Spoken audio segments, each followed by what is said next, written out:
ನಾನು ಯಾರಿಗೆ ಹೇಳಿದ್ನೋ ನನಗೆ ಗೊತ್ತ, ಅಲ್ಲಿಗೆ ಬಿಡ್ತೀನಿ ನಾನು, ಮಿಕ್ಕಿದ್ ನನಗೆ ಬೇಕಾಗಿಲ್ಲ.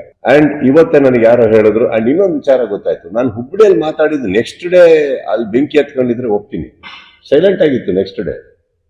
ಇವತ್ತು ಬೆಳಗಿಂದ ಯಾಕೋ ನ್ಯೂಸ್ ಆಯ್ತು, ನನಗೆ ವಿಚಾರನೇ ಗೊತ್ತಿಲ್ಲ. ನ್ಯೂಸ್ ಸಿಕ್ಕುತ್ತಾ ಕೇಳಿದ್ರು ಯಾರೋ ಹಿಂಗೆ ರಿಯಾಕ್ಟ್ ಮಾಡಿದಾರಂತ. ಈಗ ನಾನೊಂದು ಪ್ರಶ್ನೆ ಕೇಳ್ತಾ ಇರೋದು, ದಯವಿಟ್ಟು ಹೋಗಿ ಅವ್ರಿಗೆ ಕೇಳ್ಕೊಂಬನ್ನಿ ನೀವು ಯಾರಿಗೆ ಹೇಳಿದ್ದು ಅಂತ. ನಮಗೆ ಅಂತ ಹೇಳಿ ನಾನು ಅದಕ್ಕೆ ಕರೆಕ್ಟ್ ಆಗಿ ಏನು ಉತ್ತರ ಕೊಡ್ಬೇಕೋ ಕೊಡ್ತೀನಿ. ಯಾರ್ದೋ ಸ್ಟೇಟ್ಮೆಂಟ್ಗೆ ನನ್ನ ಹತ್ರ ಪ್ರಶ್ನೆ ಕೇಳೋದು ತಪ್ಪಾಗ್ಬಿಡುತ್ತೆ. That means you are disrespecting me.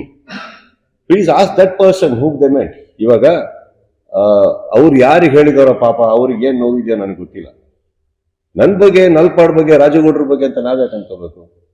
ಕೇಳಿ, ಇಷ್ಟು ಕ್ಯಾಮ್ರಾ ಇದೆ, ಇಷ್ಟು ತಾಕತ್ತಿದೆ. ನಾನಂತೂ ಹೇಳಿದೆ ನಾನು ಯಾರಿಗೆ ಹೇಳಿದ್ದು ಅಂತ. ಹೇಳ್ಸಿ, ನಮ್ದೇ ಅಂತ ತಗೊಂಡ್ರೆ ನಾವು 3 ಜನನೂ ಬರ್ತೀವಿ ಉತ್ತರ ಕೊಡಕ್ಕೆ.